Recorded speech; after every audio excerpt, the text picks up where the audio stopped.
Today, as you all know, we have two legends with us. One is Mr. Manoj Kumar, who is a rifle coach of India team, and the other one is Arjun Awardee, the legend. S. Kumar is also there, a pistol coach. And so you are lucky. Today, the two legends are in front of you, and they are observing you. They are taking your class. Manoj Kumar will take your class. So please, आप ध्यान से notes बनाइए. शाम की class में discuss करेंगे. मैं ज्यादा समय नहीं लेती. तो Manoj, floor is to you all. Start कर सकते हैं आप. I request all of you to please mute your mic. Whenever you have any question, कुछ पूछना है तो आप डायरी में नोट करके रखिए. शाम की 4:30 बजे की क्लास में हम डिस्कस करेंगे. मनोज कुमार आपके प्रश्नों के उत्तर देंगे. तो मेरी आप सबसे हम्बल रिक्वेस्ट है, आराम से, शांति से जो टेक्निकल रूल बताने जा रहे हैं बहुत मोस्ट इंपॉर्टेंट है फॉर शूटिंग के लिए. आप सब जानते हैं. तो आप लकी हैं कि आपके सामने ये अपॉर्चुनिटी मिली है. उसका फायदा उठाइए. Thank you. God bless you all. Okay, Manoj, floor is yours. You can start now. Thank you, ma'am. Once again, good morning, everyone. I hope आप सबका कोर्स अच्छे से चल रहा होगा और सभी जो आपके पास टीचर्स आ रहे हैं अच्छे से सिखा पा रहे होंगे आपको. मैं भी आज कोशिश करूंगा आपको कुछ अच्छा नॉलेज देने का. मेरी क्लास होगी टेक्निकल रूल्स के बारे में. दो क्लास बहुत बड़ी है, सब्जेक्ट बहुत बड़ा है, लेकिन कोशिश किया है जो हमारे काम की बातें हैं. एक क्लास में वो सारी बुक्स पूरी कवर नहीं हो सकती, लेकिन जो हमारे काम की बातें हैं जो रेगुलर यूज में आ रही हैं उसको मैंने कवर करने की कोशिश किया है. तो स्क्रीनशॉट्स आएंगे. सारी स्लाइड्स पूरी की पूरी मैं नहीं पढ़ूंगा, लेकिन आप लोगों से रिक्वेस्ट है कि क्लास के एंड में पूरी स्लाइड्स को एक बार पढ़ें, क्योंकि मैक्सिमम आपके जो क्वेश्चंस हैं उसी स्लाइड्स के अंदर से आने हैं. और कोई भी अगर आपको डाउट होगा तो इवनिंग क्लास में हम उसको कवर करेंगे.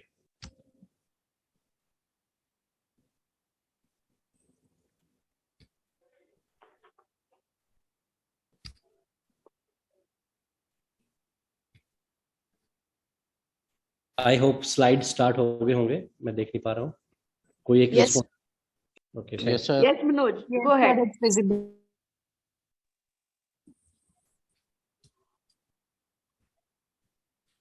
ओके, तो क्लास है हमारी ISSF राइफल्स रूल्स. तो इसमें राइफल्स के रूल ही मैक्सिमम कवर किए गए हैं. आज हम कवर करेंगे सेफ्टी, जो कि सबसे इम्पोर्टेंट है शूटिंग में. आप सब जानते हैं safety Paramount importance for the game. इसके हम कोई भी कंप्रोमाइज नहीं कर सकते अपने स्पोर्ट्स को सेफ बनाने के लिए. नेक्स्ट होगी command, target standard, rifle standard, clothing regulation जो काफी इम्पोर्टेंट है, राइफल शूटिंग पोजीशंस, जो शूटिंग्स की पोजीशन से रिलेटेड कुछ रूल्स हैं जिनका हमको चीज को ध्यान रखना चाहिए पोजीशन सेट कराते हुए, राइफल इवेंट्स क्या क्या है, and competition procedure. So safety headline में लिखा है safety is a Paramount importance. तो ये रूल है 6.2.1 जनरल सेफ्टी है. इसमें जो एक मेन इंपॉर्टेंट पॉइंट है, इट्स नॉट कि जो रेंज पे चीफ रेंज ऑफिसर्स है या जूरी है उन्हीं की ड्यूटी है. ये team manager, team coaches, athletes सबकी रिस्पॉन्सिबिलिटी है. अगर रेंज में कुछ भी ऐसा डेंजरस लगता है तो रेंज ऑफिसर्स को बताएं या कंसर्न पर्सन को बताएं. सेफ्टी के मामले में ऐसा भी किया हुआ, अगर किसी एथलीट्स की इंफॉर्मेशन ISSF के पास चली जाती है, अभी सोनसो is dangerous to the sports, तो इसकी एंट्री भी ISSF कैंसिल कर सकता है अकॉर्डिंग टू रूल नंबर 6.2.1.4. तो सेफ्टी एक जो हमारे स्पोर्ट्स को साफ सुथरा बना के रखी हुई है, सेफ बना के रखे हुए है, इसको हम आगे भी फॉलो करेंगे. तो सेफ्टी के बारे में आप अपने सभी प्लेयर को, सभी एथलीट्स को प्लीज अच्छे से गाइड करें. तो उसी में नेक्स्ट है गन हैंडलिंग रूल्स.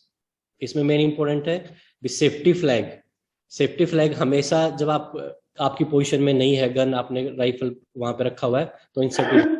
एक मेन रूल है जो हम आजकल इग्नोर कर देते हैं, एक्सेप्ट जो हमने इसमें येलो कलर में हाईलाइट किया हुआ है, safety flag constructed of fluorescent orange और similar bright material must be inserted in all gun that are not in gun case. यहाँ पे आजकल हम देख पा रहे हैं कि बहुत से शूटर जो राइफल के साथ एक ब्लैक कलर का क्लीनिंग के लिए आता है उसको यूज करते हैं एज ए सेफ्टी फ्लैग, जो कि अलाउड नहीं है. तो मेरी आप सबसे गुजारिश है कि आप अपने एथलीट्स को इसके बारे में अवेयर करें कि फ्लैग फ्लैग का जो कलर हो ब्राइट होना चाहिए, ताकि दूर से ही रेंज ऑफिसर्स को पता चल जाए कि सेफ है गन. तो इसके सेफ्टी के फ्लैग के बारे में रेंज कमांड है load, start, stop and unload. इसके बारे में आप सबको अपने एथलीट्स को बताना है. इसमें एक इम्पोर्टेंट पॉइंट है जो नॉर्मली गलती करते हैं शूटर्स, स्पेशली फाइनल्स में. गन, एक gun is considered loaded when A cartridge और बुलेट और a magazine with cartridge contact a gun. अगर आपके हाथ में बुलेट्स है, आपके हाथ में पैलेट्स है, और पर्टिकुलर हैंड्स, मैगजीन या पैलेट्स आपकी गन के साथ टच है, तो इस कंसिडर एज ए लोडेड। वहां पे भी आपको वार्निंग मिल सकती है। तो एक इंपॉर्टेंट पॉइंट है यहाँ पे, आप सबको इसके बारे में प्लीज अपने एथलीट्स को बताएं। अकॉर्डिंग टू 6.2.3.4 एंड जो भी कमांड है लोड, स्टार्ट, स्टॉप, इस कमांड का अच्छे से फॉलो करें। अगर स्टॉप के बाद आप कोई भी प्लेयर फायर कर रहा है तो एक बहुत बड़ी मिस्टेक करने जा रहा है, इसके बारे में आप प्लीज बताएं। तो स्टॉप के साथ हमेशा एथलीट्स को स्टॉप कर देना चाहिए। Target standard 50 metre rifle,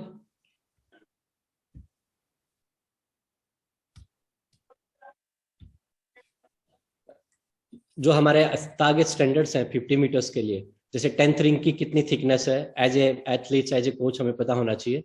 10th ring is 10.4 mm, plus minus decimal 1 millimetre हो सकता है।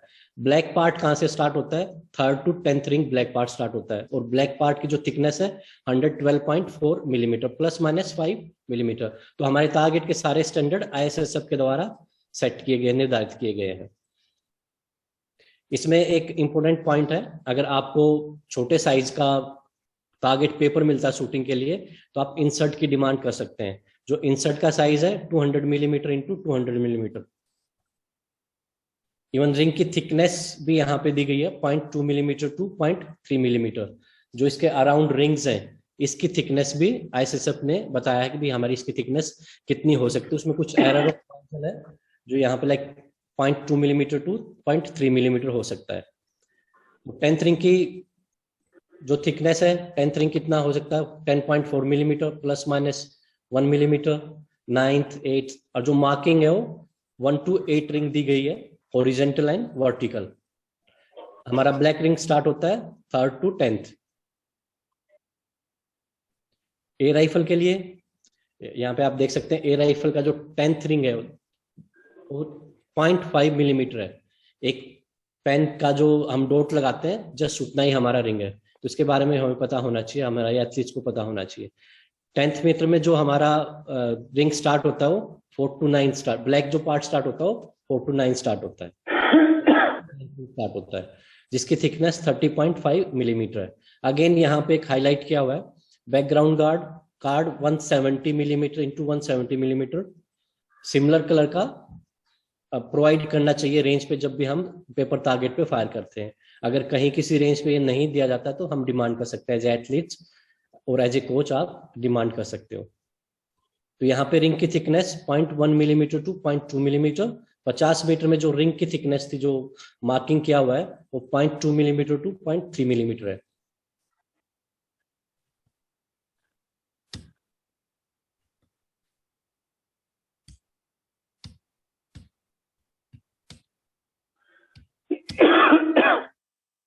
और मेरी स्लाइड आगे नहीं जा पा रही है, आई डोंट नो क्या इशू है।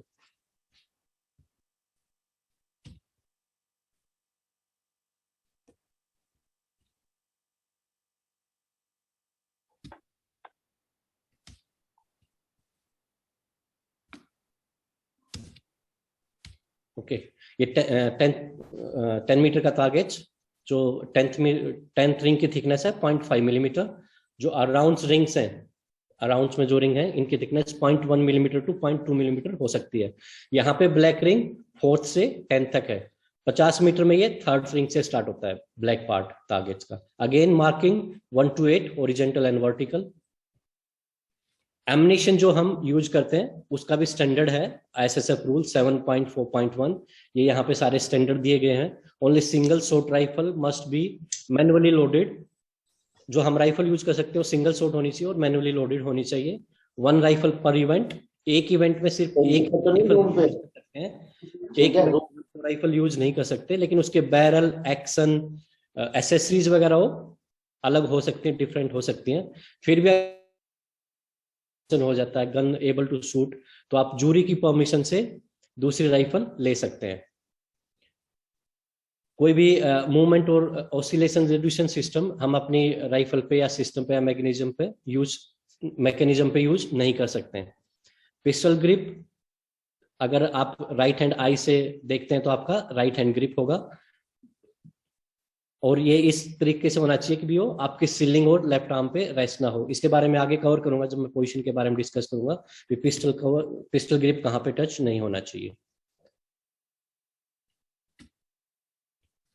राइफल कैलिबर 0.6, 50 मीटर के लिए 5.6, 0.22 mm, rim fire wrong rifle, only bullet made of lead और similar soft material are permitted.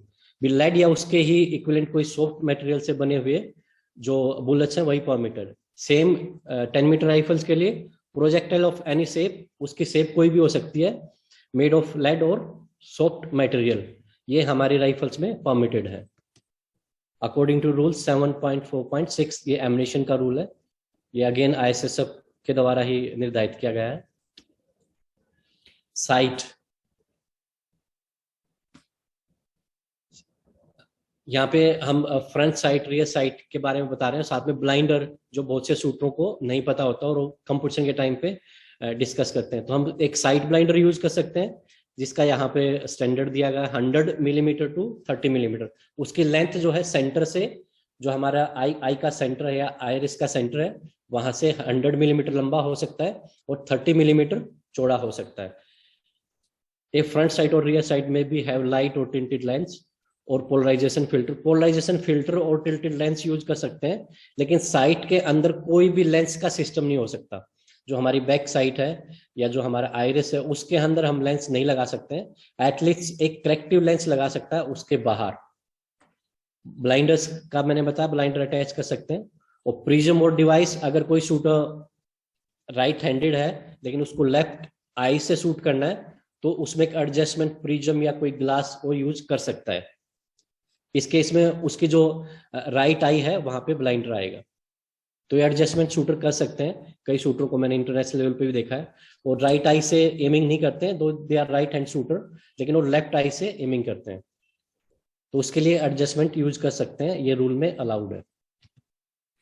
Electronic trigger allowed है हमारे वेपन्स के साथ, लेकिन जो सारे कंपोनेंट्स है इलेक्ट्रॉनिक ट्रिगर के वो विद इन जो फंडामेंटल सेफ है सिस्टम की उसके अंदर होने चाहिए, बाहर से वायर नहीं दिखनी चाहिए। और जब हमारा वेपन कंट्रोल के लिए जाता है तो उस टाइम पे वो सारा सिस्टम लगा हुआ होना चाहिए।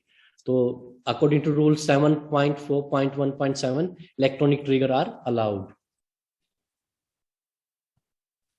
बट प्लेट 10 मीटर राइफल्स के लिए जो इंपॉर्टेंट पॉइंट है, आप बट प्लेट जैसे मल्टीपल पार्ट एक बट प्लेट दिया गया है यहाँ पे, ये वाला, आप इसके सभी पार्ट एक डायरेक्शन में मूव कर सकते हैं।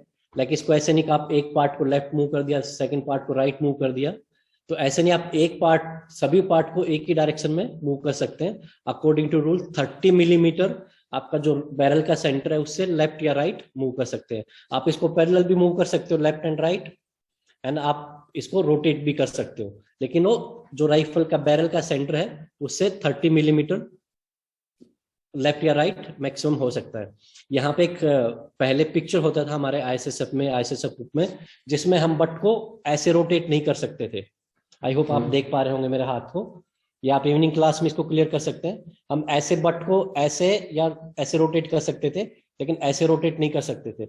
लेकिन फिलहाल वो पर्टिकुलर पिक्चर बुक्स में है नहीं, तो एक ग्रे एरिया है वहां पे, तो शूटर उसको भी यूज कर सकते हैं आप उसमें, लेकिन with in the limit of 30 millimetre आप उसको टिल्ट कर सकते हैं, लेफ्ट या राइट मूव कर सकते हैं बट प्लेट को।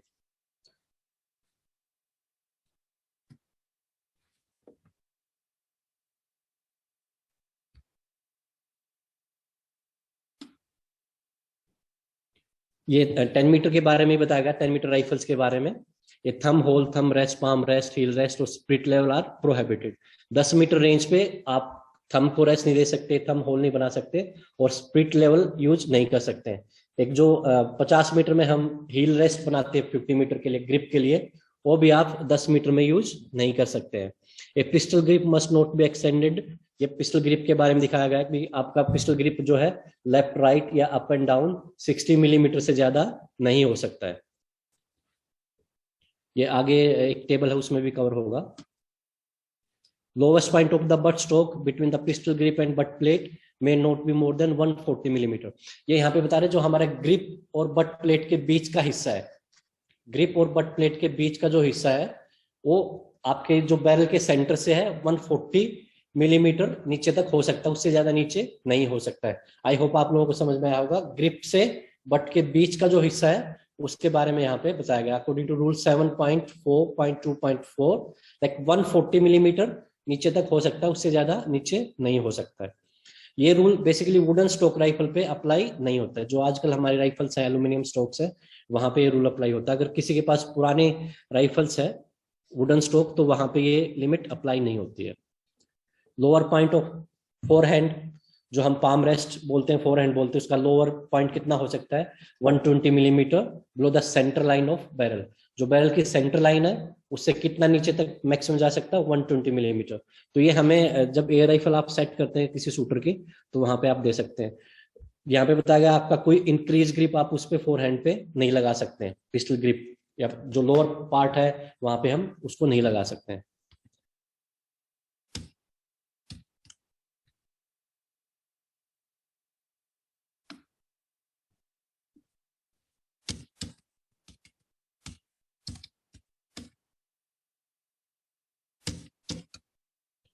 आई डोंट नो ये मेरी स्लाइड बीच बीच में रुक रही है, आ जाएगी।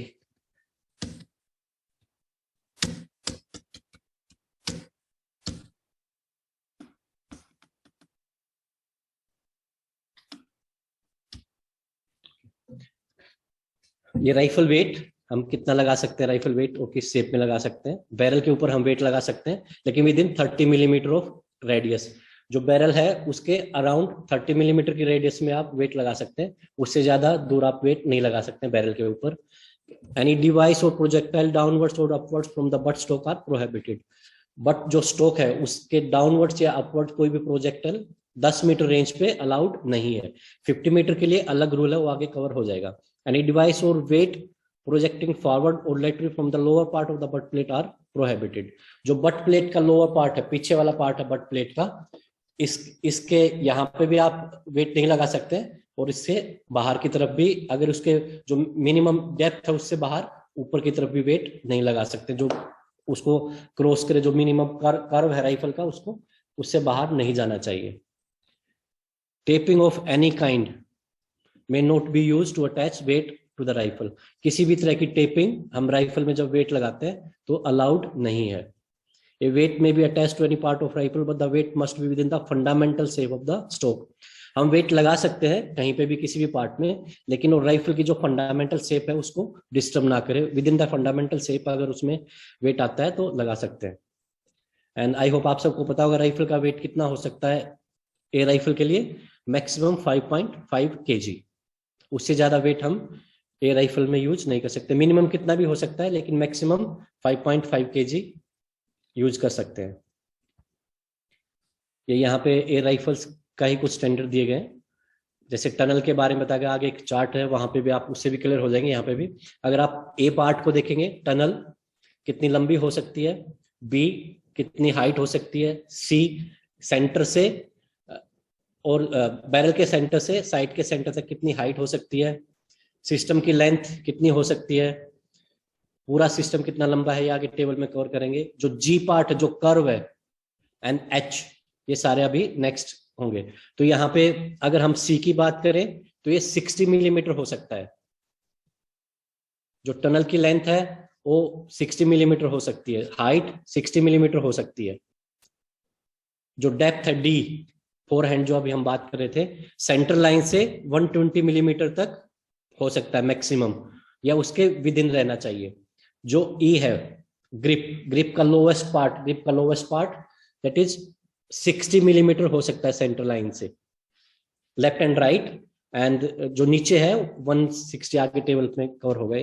ये यहाँ पे लिया length of the front sight tunnel, जो ए की बात कर रहे थे 50 millimetre, diameter of front sight tunnel 25 millimetre, diameter tunnel का diameter, centre distance front sight to top of the ring 60 millimetre, depth of the forehand palm rest 120 millimetre, lowest point of the pistol grip pistol grip का जो lowest point है 160 millimetre, lowest point of butt plate between the pistol grip and but plate, जो मैंने बताया जो बीच वाला area है वो 140 मिलीमीटर।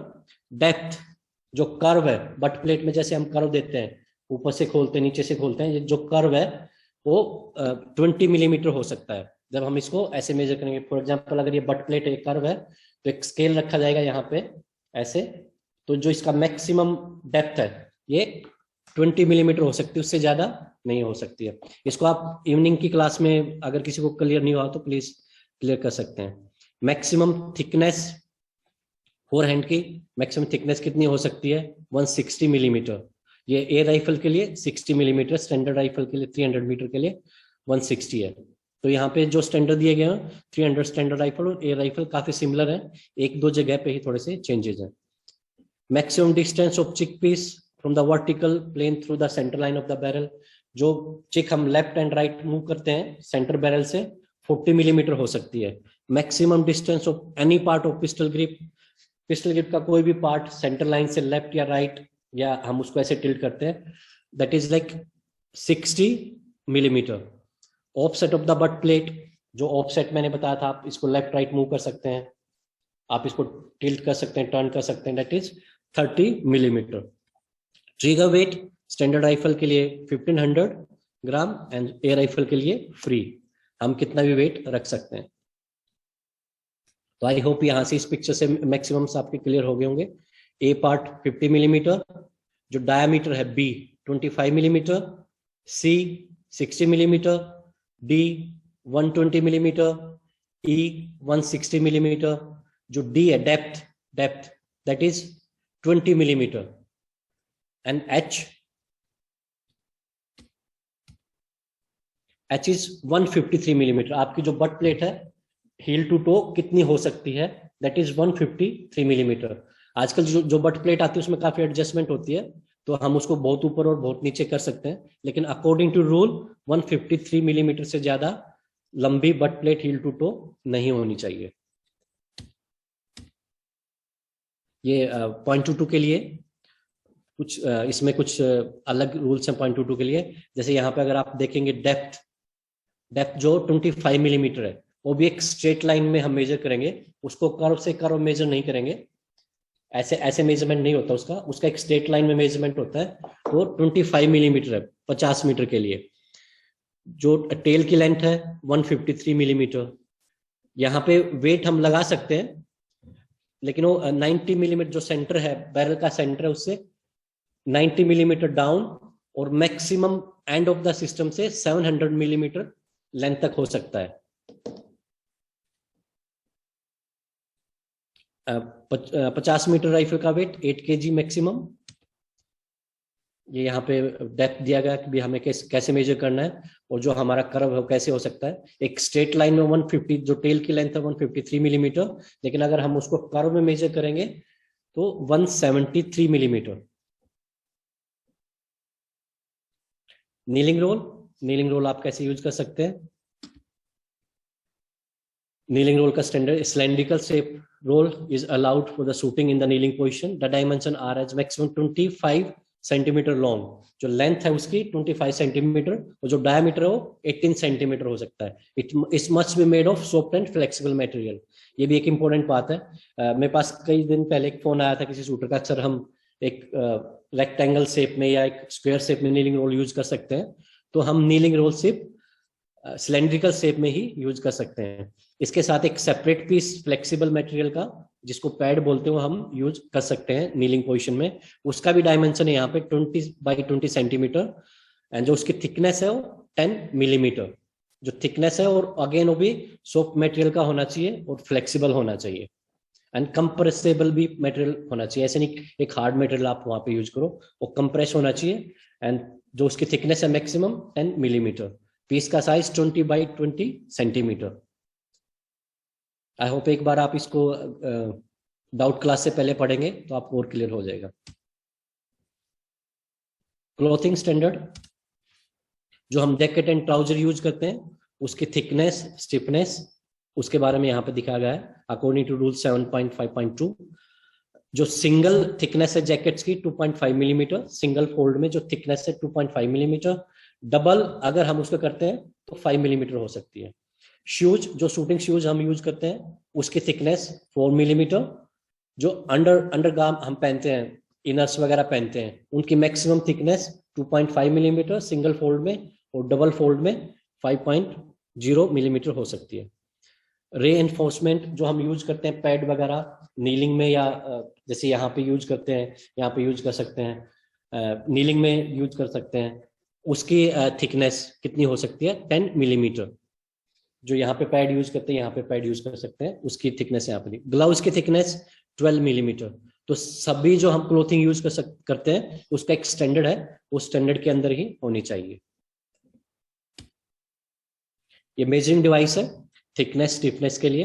तो राइफल की जैसे अभी हमने पिछले चार्ट में देखा थिकनेस, तो यहाँ पे इससे हम मेजर करते हैं उसकी स्टिफनेस कितनी है और मटेरियल कितना प्रेस हो जाता है। तो एक पर्टिकुलर वेट के साथ जब हम उस पर डालते हैं तो कितना अंदर जाता है, दैट इज 3 मिलीमीटर मिनिमम होना चाहिए।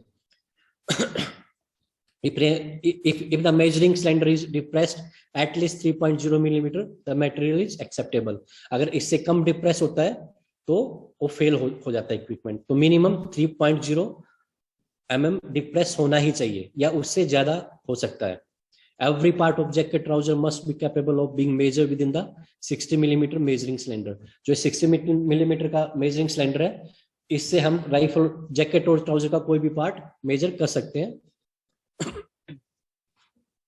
तो ये स्टिफनेस हुआ मिनिमम 3.0 मिलीमीटर। इससे पहले चार्ट में थिकनेस था, minimum thickness maximum thickness is 2.5 millimetre. तो thickness maximum 2.5 millimetre and stiffness minimum 3.0 millimetre होनी चाहिए जैकेट ट्राउजर्स की।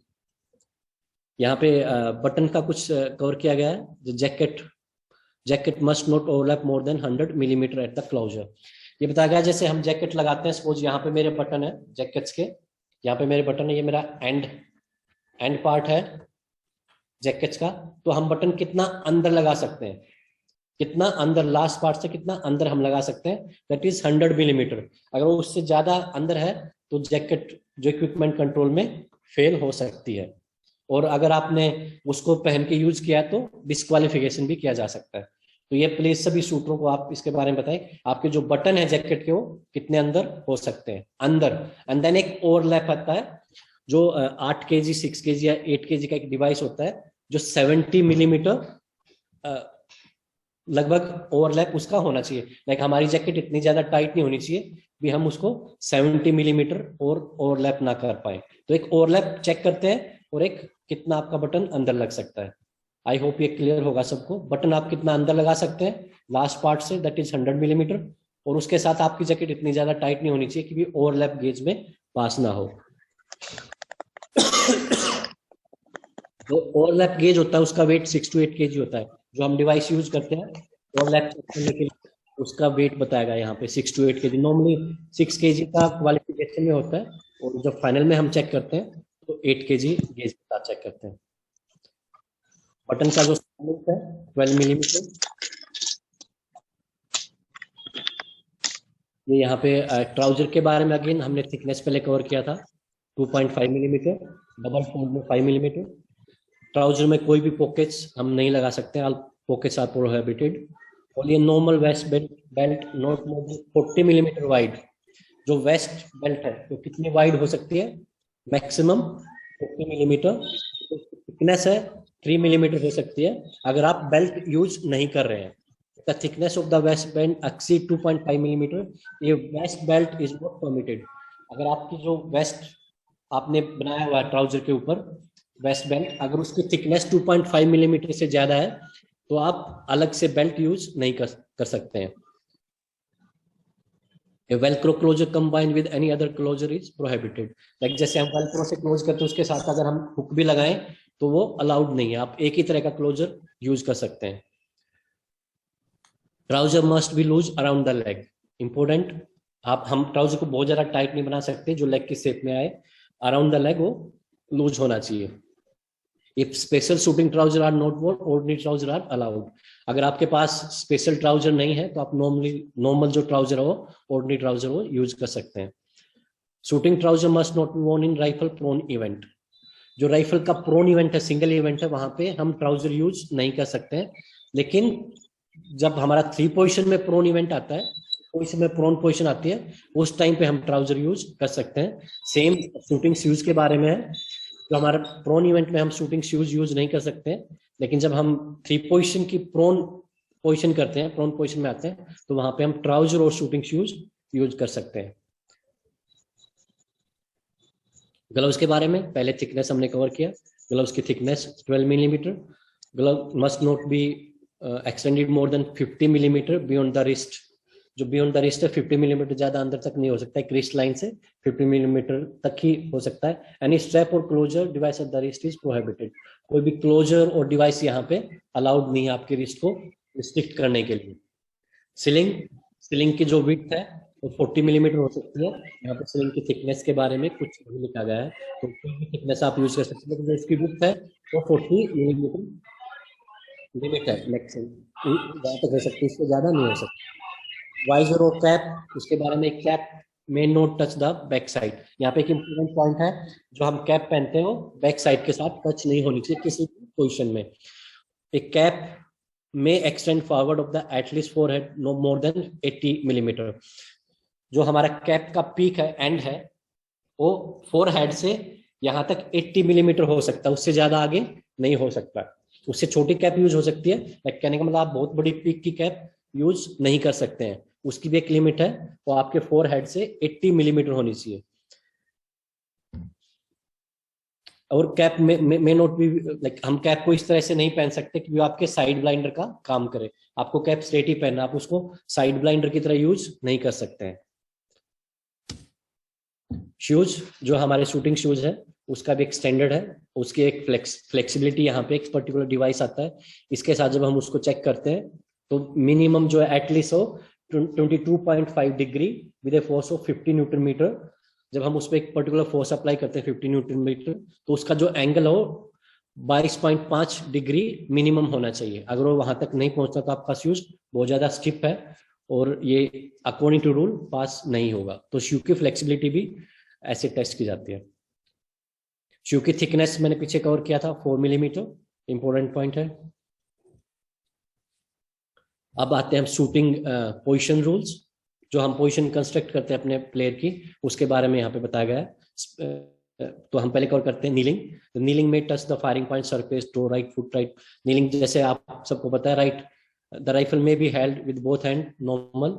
जो इसमें इंपॉर्टेंट पॉइंट है, येलो में हाईलाइट किया, the point of the elbow must not be more than 100 millimetre over or 150 millimetre behind the point of the नी।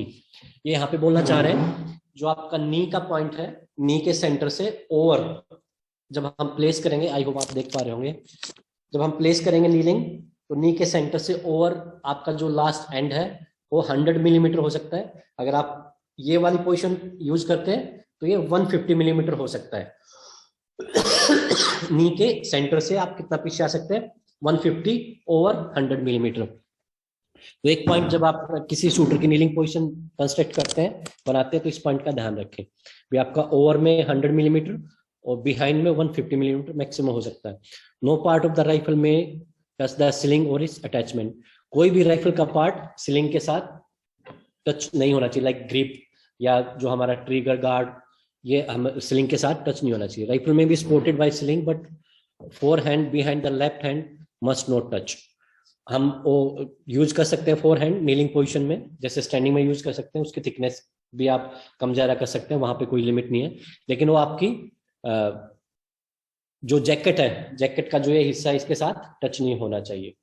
जैसे हम जैकेट पहनते हैं तो फोर हैंड उसके साथ टच, जैकेट का फोर हैंड का पार्ट उसके साथ टच नहीं होना चाहिए। ये नीलिंग पोजीशन यहाँ से आप अच्छे से समझ सकते हैं।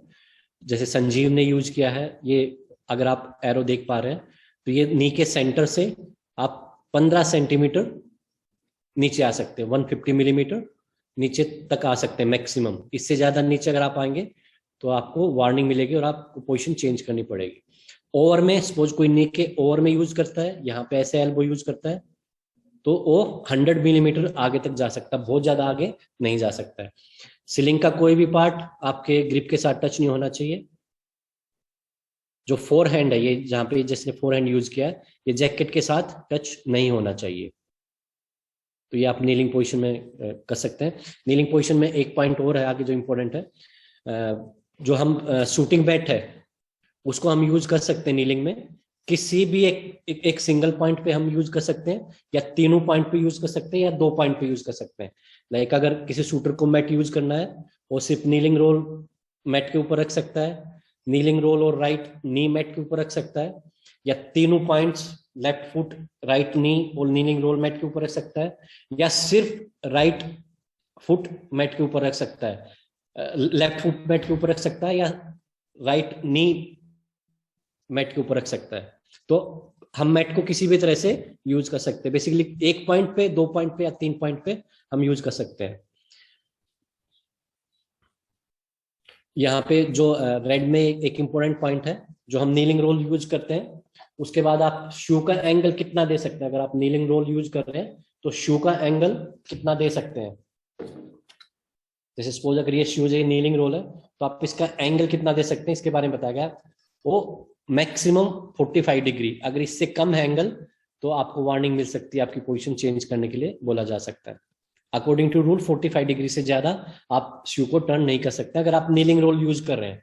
अगर आप नीलिंग रोल यूज नहीं कर रहे हैं तो आप किसी भी उसमें एंगल में अपना शूज रख सकते हैं। सपोज दिस इज शू, तो ये नॉर्मली 90 डिग्री, तो नॉट लेस देन 45 डिग्री। ये एंगल जो है 45 डिग्री से कम नहीं होना चाहिए।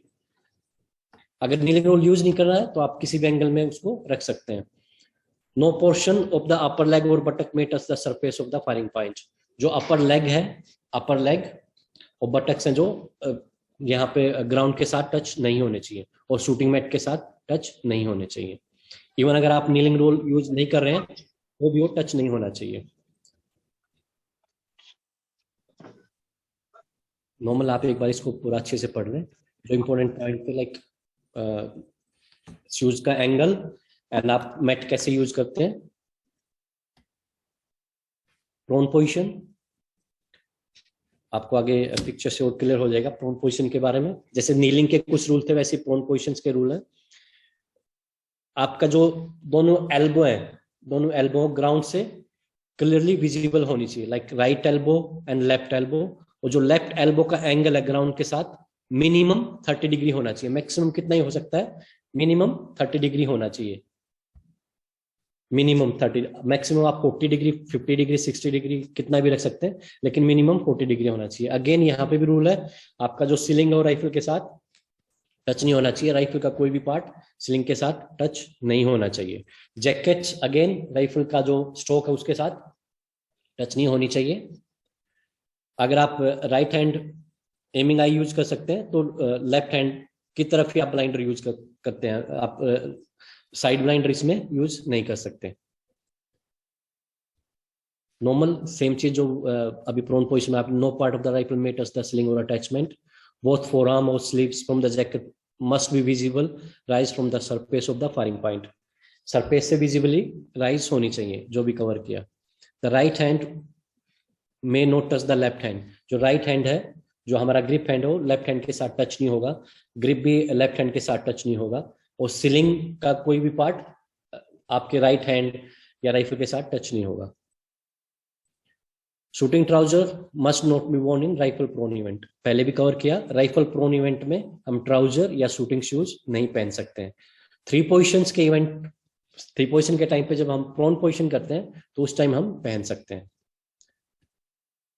स्टैंडिंग, स्टैंडिंग के भी कुछ रूल है सेम। आपका जो राइट हैंड ग्रिप है, स्पेशली राइट हैंड ग्रिप और हैंड आपके लेफ्ट शोल्डर के साथ टच नहीं होना चाहिए।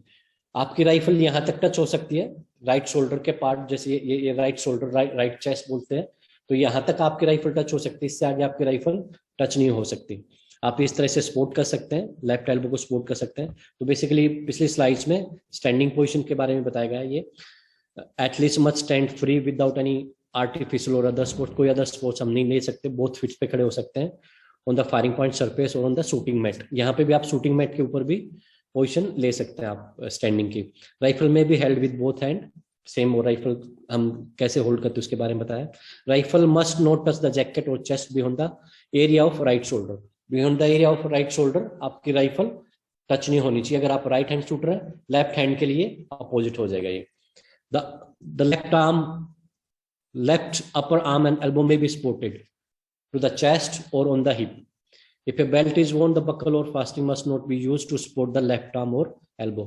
अगर हम ट्राउजर में बेल्ट यूज करते हैं तो उसका जो बकल है वो आपकी लेफ्ट एल्बो के एरिया को सपोर्ट ना करे, वो दूसरी तरफ होना चाहिए। आप उसको उससे सपोर्ट नहीं दे सकते हैं। In this position the use of sling is prohibited.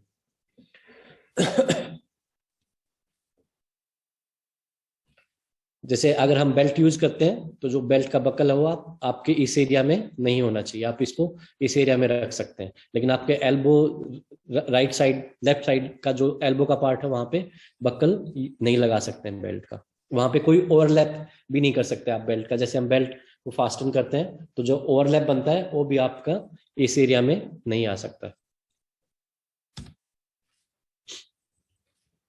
Rifle event, man और वोमेन जो हम इवेंट्स करते हैं, जो टाइमिंग है ये बुक के हिसाब से थोड़ा सा पुराना है, इसमें चेंज हो गया। 10 मीटर राइफल्स के लिए अभी जो टाइम है 1 आवर 15 मिनट्स। प्लीज इसको करेक्ट कर लें, स्लाइड में ये थोड़ा सा गलत लिखा हुआ, पुरानी बुक से स्लाइड्स आई हुई हैं। तो मैन और वोमेन के लिए same 60 shots, total time limit 1 hour 15 minutes. अगर हम पेपर टारगेट यूज करते हैं तो 4 साइटिंग कार्ड दिए जाएंगे।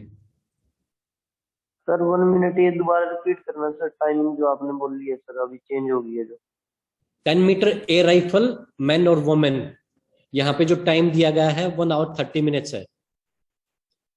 आई थिंक ये okay when paper target are used, दूसरा टाइम आ नहीं रहा है यहाँ पे।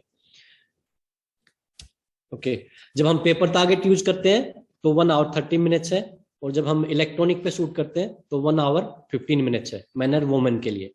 पेपर टारगेट्स के लिए हमें 4 साइटिंग कार्ड दिए जाते हैं। इलेक्ट्रॉनिक में आपके पास 15 मिनट अनलिमिटेड टाइम होता है। यहाँ पे थोड़ा सा चेंज हुआ है। अभी जब हम एटलीस्ट लाइन करते हैं तो वहां पे सिर्फ 10 मिनट का टाइम है। आफ्टर 10 मिनट्स आपको 15 मिनट साइटिंग टाइम मिलेगा, फॉलोड बाय 1 आवर 15 मिनट्स जो आपका मैच टाइम है।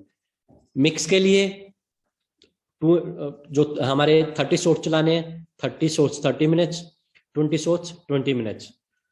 50 मीटर राइफल 3 पोजिशन के लिए पेपर टारगेट है तो 1 आवर 45 मिनट्स, इलेक्ट्रॉनिक टारगेट है तो 1 hour 30 minutes. 50 metre rifle prone अगर पेपर टारगेट है तो 1 आवर, एंड अगर इलेक्ट्रॉनिक टारगेट है तो 50 मिनट्स। तो ये यहीं पे दिए गए हैं सारा जो टाइमिंग है हमारा राइफल इवेंट्स का, और कितने आपको साइटिंग कार्ड मिलने चाहिए वो यहाँ पे दिया गया है। ये 300 मीटर्स के भी हैं जिसको हम कवर नहीं कर रहे अभी।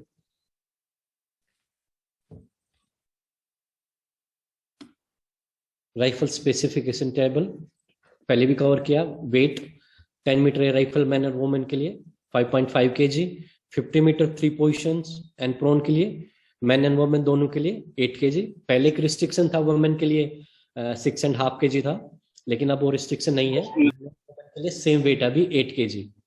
300 मीटर राइफल के लिए भी 8 kg। Trigger weight no restriction. Maximum length of barrel और सिस्टम जो 10 मीटर राइफल के लिए 850 मिलीमीटर जो मैक्सिमम लेंथ है सिस्टम की, जहां पे हमारा बैक साइड लगती है उसका जो एंड पार्ट है और बैरल का फ्रंट पार्ट, उसकी लेंथ 850 मिलीमीटर हो सकती है। एमनेशन 4.5 मिलीमीटर ए राइफल के लिए, एंड 0.22 के लिए 0.22 5.5 मिलीमीटर। अगेन 0.22 में trigger no restriction, maximum length और सिस्टम नो रिस्ट्रिक्शन, लेकिन वो विद इन द जो वेट की लिमिट है उसके अंदर होना चाहिए, दैट इज 8 kg। कई बार शूटर पूछते हैं कि हमारा जो टनल है जो हम एक्सटेंशन यूज करते हैं, एक्सटेंशन ट्यूब यूज करते हैं 0.22 राइफल में, कितनी लंबी हो सकती है। तो यहाँ पे उसकी लिमिट नहीं बताई गई है, आप उसको कितना ही लंबा और छोटा यूज कर सकते हैं, लेकिन जो राइफल का टोटल वेट है वो 8 kg से ज्यादा नहीं होना चाहिए। तो यहाँ पे उन्होंने रिस्ट्रिक्शन वेट का डाला हुआ है, लेंथ का नहीं है। पाम रेस्ट स्टैंडिंग पोजीशन में यूज कर सकते हैं, 300 मीटर्स के लिए भी same. Thumb hole, thumb rest, palm rest, heel rest और स्प्रिट लेवल एयर राइफल्स में नो, लाइक एयर राइफल में हम ये अलाउड नहीं है, लेकिन 50 मीटर में thumb hole, thumb rest, palm rest, heel rest और स्प्लिट लेवल अलाउड है।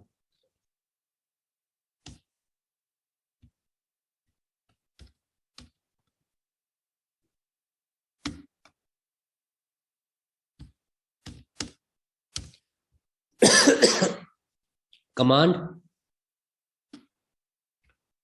10 metre 50 metre preparation and sighting time, जो मैंने अभी बताया। जो कमांड हो चीफ रेंज ऑफिसर्स की ड्यूटी होती है कमांड देने के लिए। ये यहाँ पे टाइम अभी फिर चेंज हो गया है। ये 5 मिनट पहले का टाइम, लाइक 2 महीने 3 महीने पहले 5 मिनट मिलते थे हमें एटलीस्ट टू द लाइन के लिए, लेकिन अब ये फिर चेंज हो गया है, तो आप इसको प्लीज करेक्ट करें। Chief range officer must call athletes to the line at least 10 minutes. ये 5 मिनट्स की जगह इसको 10 मिनट्स रीड करें please, before the preparation and sighting time. तो एथलीट्स को 10 मिनट पहले इनवाइट करना है चीफ रेंज ऑफिसर।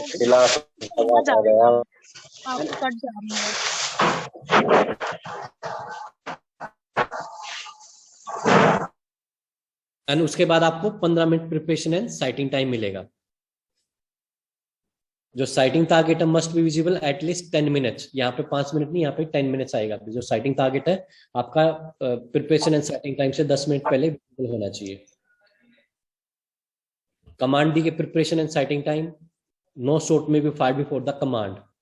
कमांड से पहले कोई भी शॉट फायर नहीं होना चाहिए। Range officer must announce 30 second end of preparation and sighting time, stop match firing stop. तो एक मैच का प्रोसीजर बताया गया है कैसे, हम एक बार दोबारा कवर कर देता हूँ, नोट अकॉर्डिंग टू स्लाइड। तो आप इसका टाइम थोड़ा सा चेंज कर लें।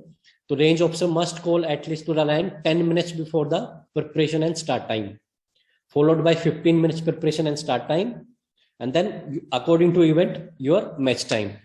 Towards the end of preparation and sighting time आपको कमांड मिलेगी 30 सेकेंड्स की, एंड देन स्टॉप कमांड मिलेगी। कई बार शूटर पूछते हैं, जो हम सीरीज चलाते हैं, फाइनल में सीरीज चलाते हैं, या मैच के बाद का जो टाइम है 10 and 5 minutes, towards the end of match हम अनाउंस करते हैं 10 and 5 मिनट्स। वहां पे शूटर पूछते हैं सर आपने 30 सेकेंड अनाउंस नहीं किया, तो यहाँ पे करेक्ट करें 30 सेकेंड से towards the end of preparation and sighting time announce होता है। टुवर्ड्स द मैच सिर्फ आपको 10 and 5 मिनट्स अनाउंस होते हैं। जो आपका मैच का एंड टाइम है वो 10 मिनट्स एंड 5 मिनट्स अनाउंस किया जाता है। जो साइटिंग का एंड टाइम है वहां पे आपको 30 सेकेंड्स अनाउंस किया जाता है towards the end of preparation and sighting time. तो ऑलमोस्ट ये क्लास कवर होगी हमारी अकॉर्डिंग टू स्लाइड। इसमें मैं एक फाइनल्स का प्रोसीजर बताना चाहूंगा, जो अभी ना फाइनल है। हेलो, या मनोज गो हेड। मैं फाइनल बताना चाहूंगा जो स्लाइड्स में नहीं है। कोई बात नहीं, वर्बली बता दीजिए। वो नए फॉर्मेट के साथ स्टार्ट हुआ है। हाँ हाँ, sure sure. 10 metre air rifle का फाइनल, तो एटलीस्ट जो फाइनलिस्ट है वो कॉल किए जाएंगे।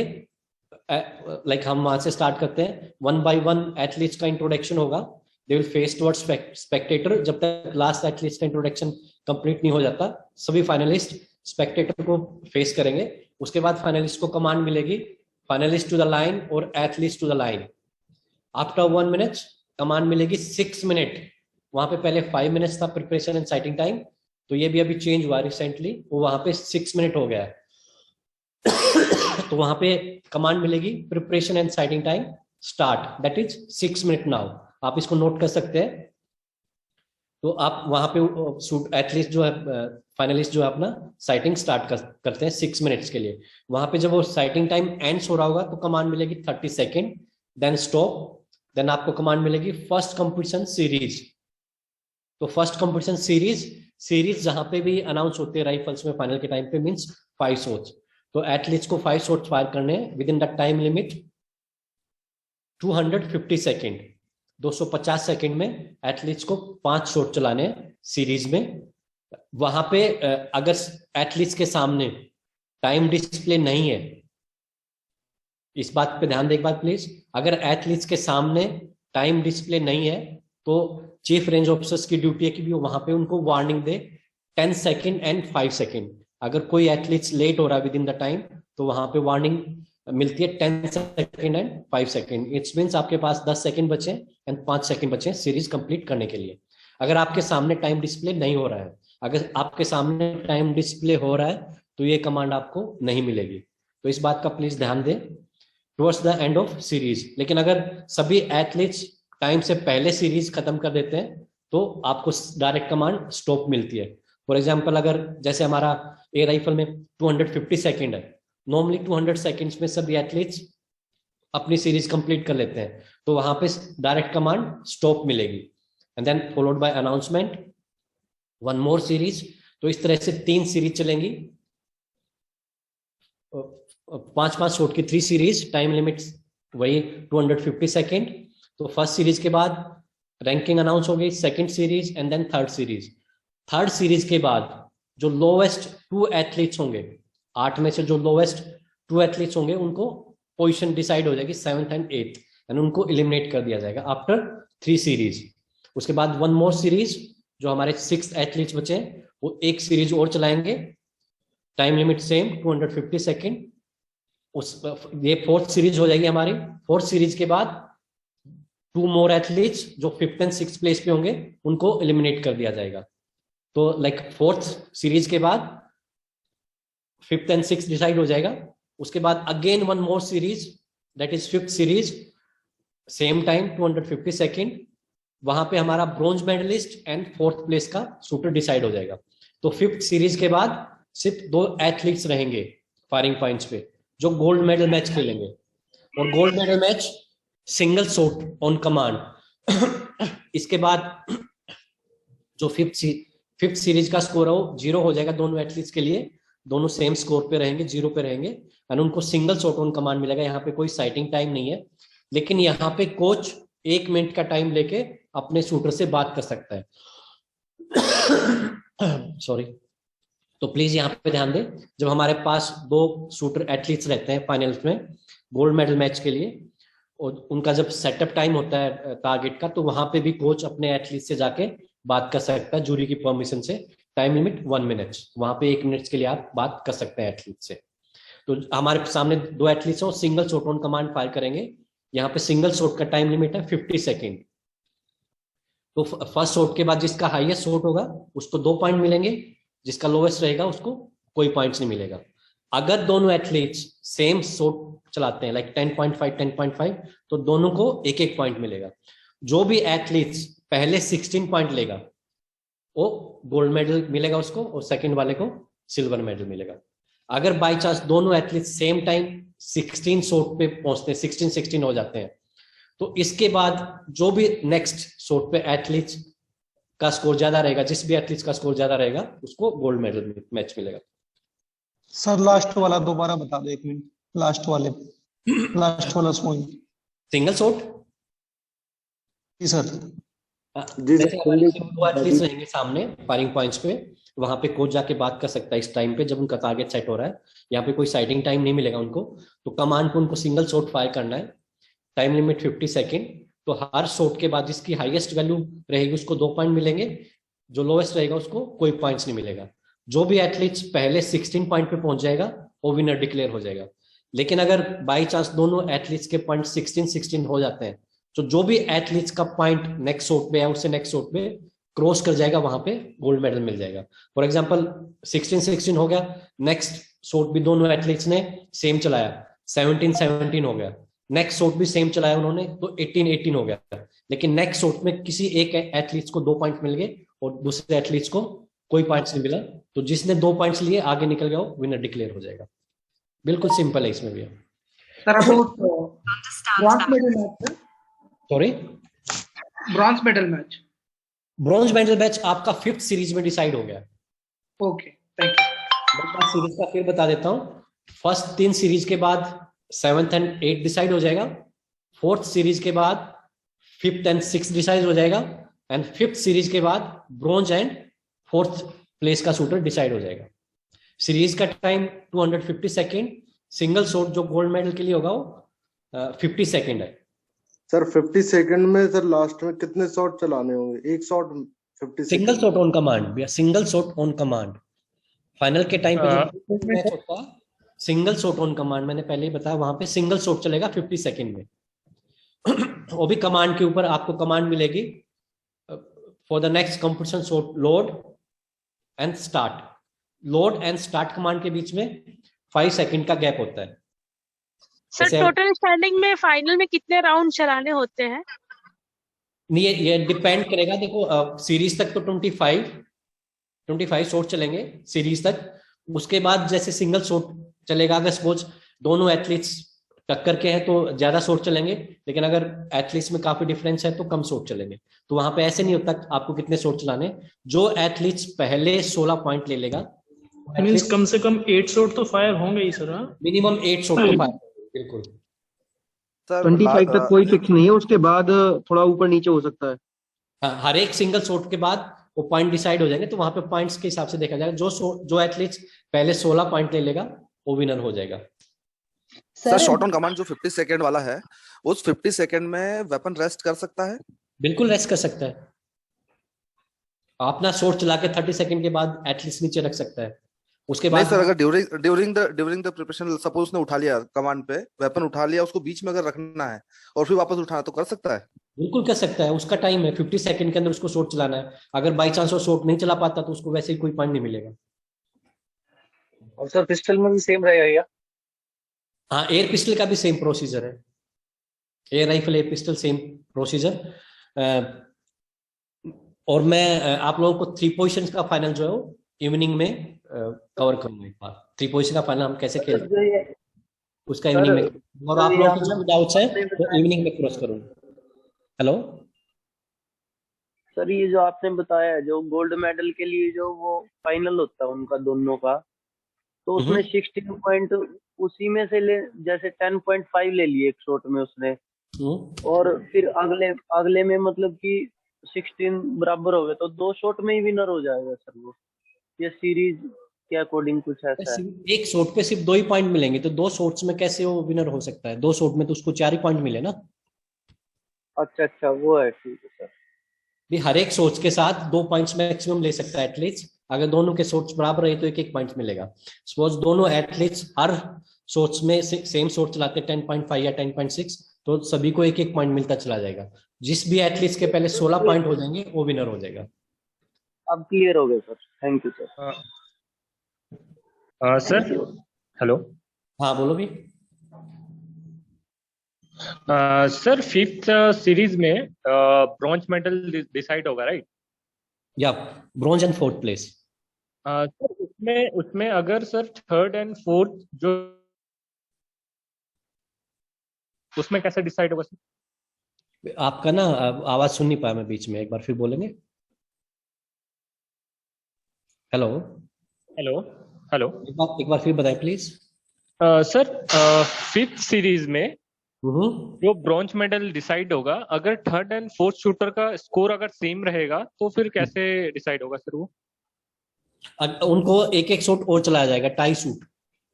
ओके।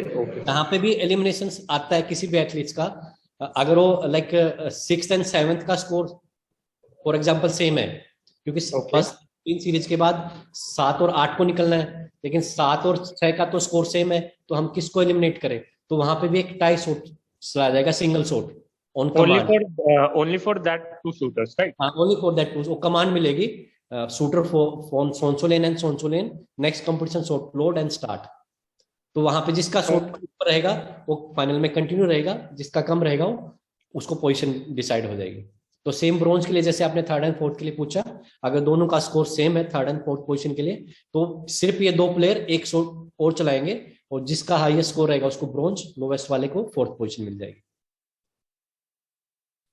टोटल फाइनल के लिए सर कोई टाइम बाउंडेशन नहीं है? जब तक खिंचता जाएगा तब तक चलेगा, जब तक डिसाइड नहीं, कोई बाउंडेशन नहीं।